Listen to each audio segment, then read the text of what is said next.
La Guerra de Independencia de Texas comienza entre el 2 de octubre de 1835 hasta el 21 de abril de 1836, con la promulgación de la Constitución Centralista de 1835, conocida como las Siete Leyes. La guerra comenzó en territorio tejano el 2 de octubre de 1835 con la Batalla de González, pero en realidad no fue hasta 1846 cuando se logró llegar a un punto con el territorio de Texas, que fue con la guerra entre Estados Unidos y México, porque anteriormente no se logró en sí un punto exacto. Pero si nos regresamos al origen de la guerra por el territorio tejano, nos tenemos que regresar hasta 1820 con Moisés Austin, cuando pidió al virreinato de Nueva España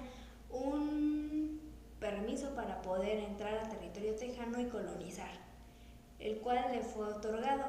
después de tiempo, pero más bien se le fue otorgado a finales de 1820, pero Moisés Austin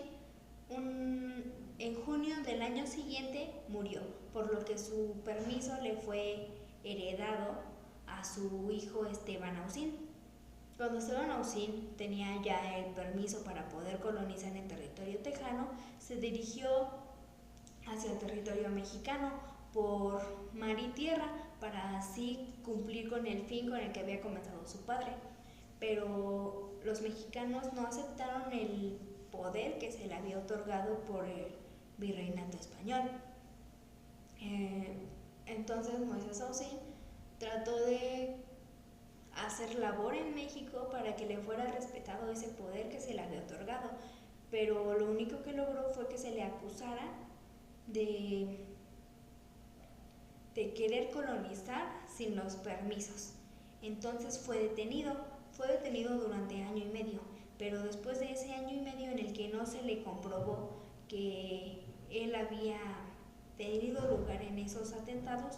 fue dejado en libertad, por lo que regresó a su territorio tejano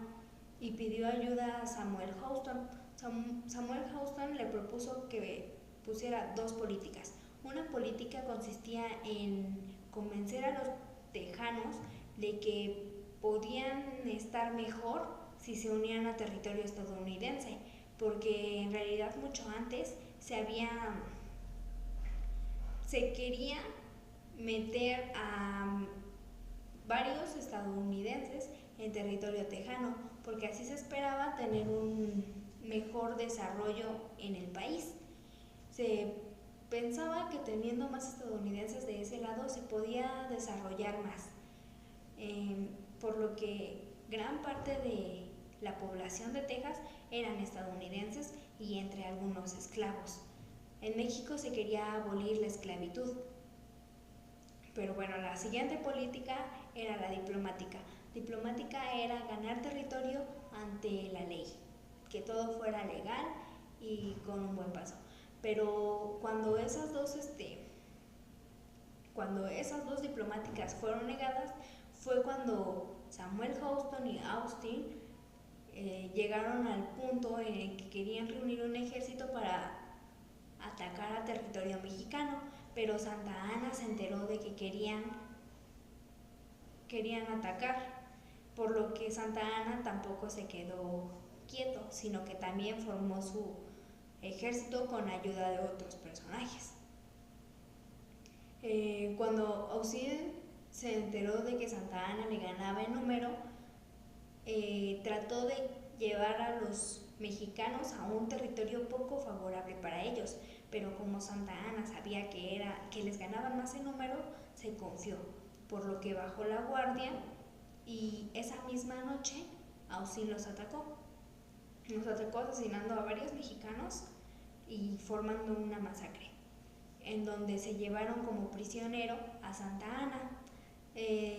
Lo torturaron y lo hicieron firmar el Tratado de Velasco el 14 de mayo. El Tratado de Velasco consistía en que el territorio tejano ya formaba parte de Estados Unidos. Entonces las tropas mexicanas tenían que retroceder hacia el sur, por lo que esto cambió el respeto hacia Santa Anna, quien aún era presidente de México. Austin mandó a Santa Ana a territorio mexicano, se podría decir que para calmarlos, porque se habían llevado a su presidente. Pero los mexicanos ya no se conformaban con tan solo tener a su presidente, sino que ya no consideraban que fuera aprobado esa firma que se había puesto en el Tratado de Velasco, ya que querían cancelar todo lo que había hecho Santa Ana, ya que no fue en condiciones apropiadas. Y así fue como no se llegó a ningún punto, porque los mexicanos no aceptaron ese tratado de Velasco, en donde el territorio tejano ya era parte de Estados Unidos. Y así fue como se realizó la guerra de 1846 entre Estados Unidos y México, para ver quién se quedaba con el territorio tejano.